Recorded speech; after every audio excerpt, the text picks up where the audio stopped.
इब्रार और नजम, मैं आप तीनों को तो ख़ास तौर पे आज फिर से खराज तहसीन पेश करता हूं। जिस तरह आपने इस दौरान, ये ईद से पहले और ईद की छुट्टियों के दौरान, आपने हमारे कारकुनों को, उनको आपने शऊर भी दिया, उनको आपने एंटरटेन भी किया, और वो ऐसे कारकुन हैं जो कि किसी और पॉलिटिकल पार्टी के पास इस तरह के कारकुन है ही नहीं।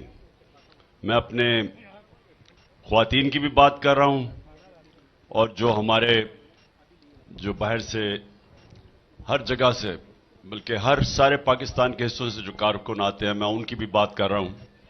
और मैं आज फिर से ज़मान पाक के लोगों को ख़ास तौर पे खराज तहसीन पेश करता हूं, जिस तरह उन्होंने इस मुश्किल वक्त में अपने घर खोले, साथ दिया, और बड़ी मुश्किलों का भी, क्योंकि ये आसान नहीं है, ये हमारे सारे सबके लिए एक बड़ा मुश्किल वक्त गुजरा है।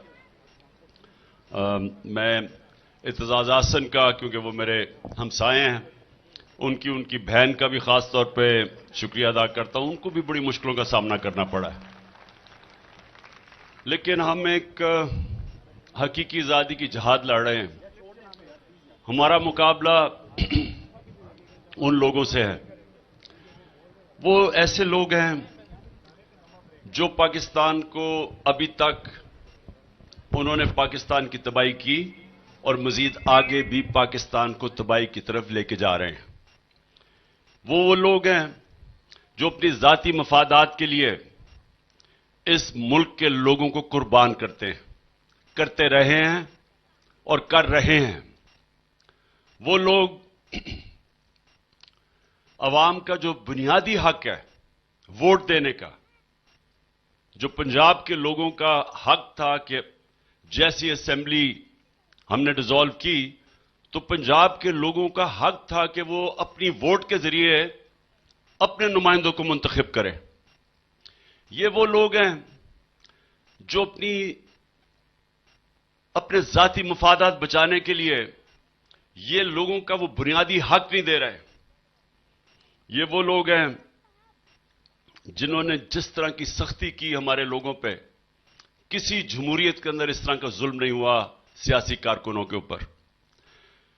ये वो लोग हैं जिन्होंने मुझे एक दफा कत्ल करने की कोशिश की और गोलियां लगी, दूसरी दफा फिर जुडिशल कॉम्प्लेक्स में कत्ल करने की कोशिश की, और ये फिर से भी करेंगे, क्योंकि इनको सिर्फ एक खौफ आया हुआ है कि इलेक्शन हो गए तो इमरान खान जीत जाएगा, और अगर इमरान खान जीत गया तो इनका इत्तेसाब हो जाएगा। उस इत्तेसाब के खौफ से ये सब घबराए हुए हैं। ये जितने भी ये मिलके जो सारा टोला है लोगों का, और ये मैं आपको ये भी बता दूं कि ये टोटल लोग कोई 7-8 लोग हैं जो सारे मिलके इस मुल्क की तबाही मुल्क को तबाही और बर्बादी की तरफ लेके जा रहे हैं। ये वो लोग हैं जिनको कोई फर्क नहीं पड़ता पाकिस्तान में महंगाई हो, इनको कोई फर्क नहीं पड़ता कि इनके दौर में सबसे तेजी से रुपए की कीमत गिरी, क्योंकि इनके पैसे डॉलरों में पड़े हुए हैं बाहर। इनके शॉपिंग, घर, जायदादें, बैंक अकाउंट्स, बच्चे, इनकी शॉपिंग, इनकी सर्जरीज सब पाकिस्तान से बाहर हैं। तो ये पाकिस्तान तो सिर्फ लूटने आते हैं, जैसे मुश्किल वक्त आते हैं ये बाहर भाग जाते हैं। और ये अभी फिर, ये पाकिस्तानियों में सबके सामने कह रहा हूं, ये फिर बाहर भागेंगे। और मैं एक तजवीज देना चाहता हूं, हालांकि सुप्रीम कोर्ट के ऊपर बहुत प्रेशर पड़ा हुआ है।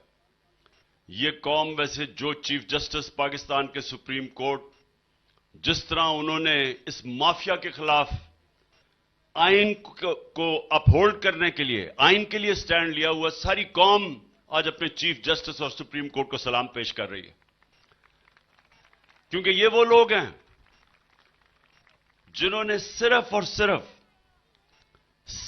सिर्फ इस मुल्क में इलेक्शन नहीं करवा रहे, लोगों का बुनियादी वोट का हक वो नहीं दे रहे, सिर्फ एक वजह से कि कहीं इन्होंने जो इतनी मेहनत से पैसा पहले चोरी किया, उसके बाद मेहनत से दूसरी दफा एनआरओ लिया जनरल बाजवा से, और अब डर रहे हैं कि अगर ये इलेक्शन हार गए तो वो एनआरओ ना चला जाए।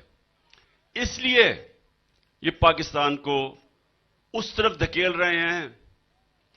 और मैं हैरान हूं उन लोगों का जिनका जीना मरना पाकिस्तान में, जो ताकतवर जगहों पे बैठे हुए हैं। क्या उनको नहीं नजर आ रहा ये मुल्क किधर जा रहा है? कह रहे हैं जी हम बजट के बाद जनाब हम गवर्नमेंट डिसॉल्व करेंगे। मैं सवाल ये पूछता हूं कि बजट में आपने करना क्या है?